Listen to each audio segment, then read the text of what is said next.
Hi, thanks for joining me on Wilderness with Monty. It's Sunday morning. I wasn't going to fish today. I was just going to get ready for fishing tomorrow. But I figured I'd shoot on down to the Truckee. It's become normal size now. And I'm just going to fish for a couple hours until the sun comes out. And then I'm going to go home and do what I'm supposed to be doing today. So let's just go down there. I'm going to be fishing 1/8 ounce barbless marabou jigs as usual when I fish in this river. And I'm just pulled off the 80. Man, I had to layer up because it is really windy and it is cold out here. It's gonna be hot, but it isn't hot now. But I'll take cold. I don't want to deal with any snakes. So I'm just going on the Pyramid Tahoe Trail. And people always ask me, what's a good place to fish? Any river that I go to, I just find a section of river I can access, and then I start working my way up and down it. I don't fish in one spot. I keep moving, and I'm always looking for that one big trout that's gonna do a reflexive strike on my jig. And in order to find that trout, sometimes it's right when I start, but a lot of times I gotta walk a mile or two before I find that one big trout that's gonna nail this thing. So let's go see if we can find one quick today. I always struggle in this big pool. This is the first big pool I really saw when I was driving down the 80 when I moved out to Reno. And I've landed one big brown I got in the net. I've lost like 6 fish in here. But for some reason I have a hard time getting them to bite. But today, this is the first day where this isn't all just white water in madness. So the water's clear, it's flowing. So let's see if we can't catch a brown today or a rainbow. So I'm going right upstream and I'm gonna try to get this jig right where that water's coming in, that white water. If I can get one early, I'm gonna get out early because I got stuff I should be doing today. Man, I'm gonna go fish the other side of the big boulder. This hole is just shut out alley for me. I've lost a couple fish in that water up front, but I've also lost a couple fish down here. So one in the net in over a dozen tries, or even more than that, you know. That's not really spectacular fishing. We'll just call that 1 for 22 in that hole as far as getting fish into the net. So I gotta catch like 10 fish in there before I level that score. Who is camping and having a fire down here, man? I mean, it's not totally dry yet, but there's so much thick brush that's growing on the river. This would go up like a tinder box. Fish right behind this big boulder right here. It's a good fish. I just soft tossed it right behind the boulder. Oh, he came off. He came off. Darn it. Darn it. Oh. So after closer inspection, my hook snapped on that fish. And what happened is I bought these needle files that are a little too big. So when I clamp my jig in the vice grips and I filed the needle, it catches too much of the shank of the hook. And I could see that there was a little bit of too much filing there, but I tested it and it seemed like it was solid. But with a fish of that size, that's what you get. I should have just thrown the jig away and made another one. Shoulda, woulda, coulda. I came back to where I started. I just lost a nice brown. I hooked it and it jumped clean out of the water. I came back because it's a little bit more light right now, and I'm trying to do a slower retrieve along the bottom. He hit it, but I just never got a clean hook set. It just jumped right out.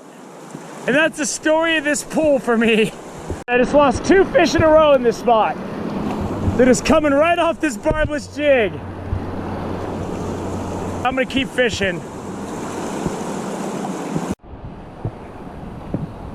Supposed to stop fishing before the sun came out, but that ain't happening because I've had 3 fish on the hook today and nothing in the net, and I'm freaking out about it. There's some cool looking flowers. Some nice colors out here. All right, I got another fish on the line. I hooked him on the other side of the river. It's not that big, but it's something.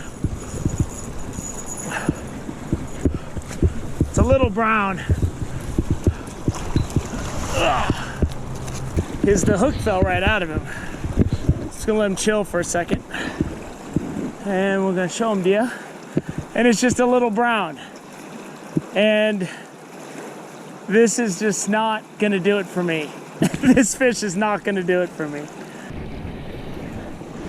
Nice little brown trout. Get back in. I'll see you in a couple of years, man. So what I did for that fish is I'm targeting the water right along the boulders on the far side of the stream.